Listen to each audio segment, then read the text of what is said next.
2006 से लेकर अब तक नॉर्थ कोरिया 6 न्यूक्लियर टेस्ट कर चुका है और अभी तक उनके पास 50 से ज्यादा न्यूक्लियर वेपन्स हैं। 2020 में उन्होंने हवाजोंग 17 मिसाइल अनवील की थी जिसकी रेंज 15,000 किलोमीटर से भी ज्यादा है। लेकिन सवाल यह है कि इतना गरीब मुल्क जहां की 60% की पॉपुलेशन पॉवर्टी लाइन के नीचे रहती है, वहां से इन डेडली वेपन्स के लिए पैसा आखिर कहां से आता है, आइए समझते हैं इस वीडियो में।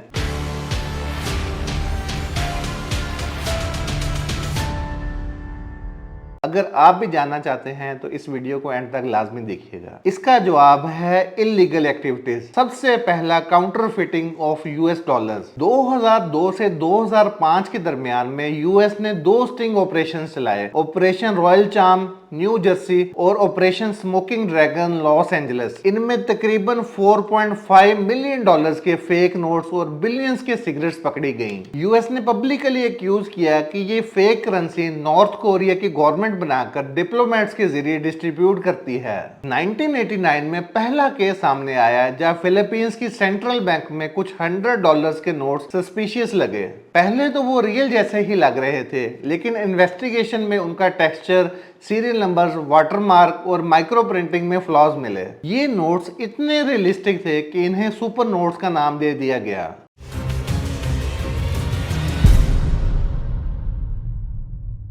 इन सुपर नोट्स को बनाने के लिए नॉर्थ कोरिया ने वही इंटेलिगो प्रिंटिंग मशीन्स को यूज किया जो असल में गवर्नमेंट से अफोर्ड कर सकती हैं। इस वजह से यूएस को शक हुआ कि इसके पीछे कोई माफिया नहीं बल्कि एक स्टेट खुद है। पहले ईरान और सीरिया पर डाउट गया, मगर एविडेंस नॉर्थ कोरिया की तरफ पॉइंट कर रहे थे। नॉर्थ कोरिया की इकोनॉमिक हिस्ट्री भी ये कंफर्म करती है। 1990s में सोवियत यूनियन कोलैप्स के बाद उनका सबसे बड़ा ट्रेडिंग पार्टनर भी चला गया। जीडीपी गिर गया, फेमिनिस्ट आए और उनको हार्ड करेंसी की जरूरत पड़ी। उस वक्त उन्होंने रूम 39 नाम की एक सीक्रेट ऑर्गेनाइजेशन बनाई जो फॉरेन करेंसीज जनरेट करती थी इलीगल तरीकों से, जैसे ड्रग्स, आर्म्स और फेक डॉलर्स। रूम 39 हर साल $500 मिलियन से $1 बिलियन कमा कर देता था। नॉर्थ कोरिया डिप्लोमेट्स को मॉस्को एम्बेसी से फेक डॉलर्स दिए जाते थे, फिर वो उन्हीं से अब्रॉड गुड्स खरीदते या ब्लैक मार्केट में एक्सचेंज कर देते थे। 1994 में मैकाऊ में और 2008 में साउथ कोरिया में डिप्लोमेट्स और ट्रेडर्स फेक नोट्स के साथ पकड़े गए।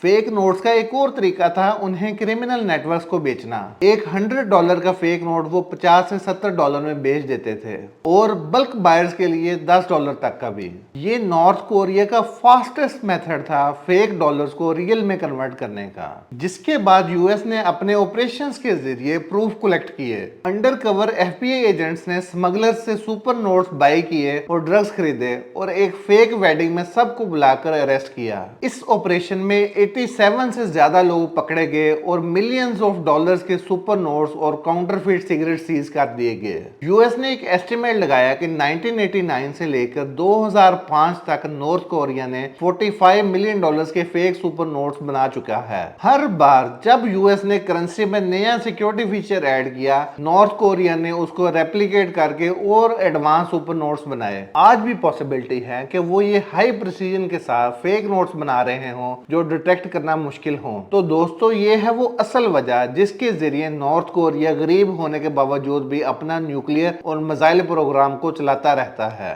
इलीगल एक्टिविटीज, खास तौर पर फेक यूएस डॉलर्स, उनकी इकोनॉमी का हिडन फ्यूल है। दोस्तों, आपका इसके बारे में क्या कहना है? अपनी राय का इजहार कमेंट सेक्शन में कीजिएगा। दीजिए इंजीनियर शामिन को इजाजत। मिलते हैं किसी नई वीडियो में नए टॉपिक के साथ। अल्लाह हाफिज।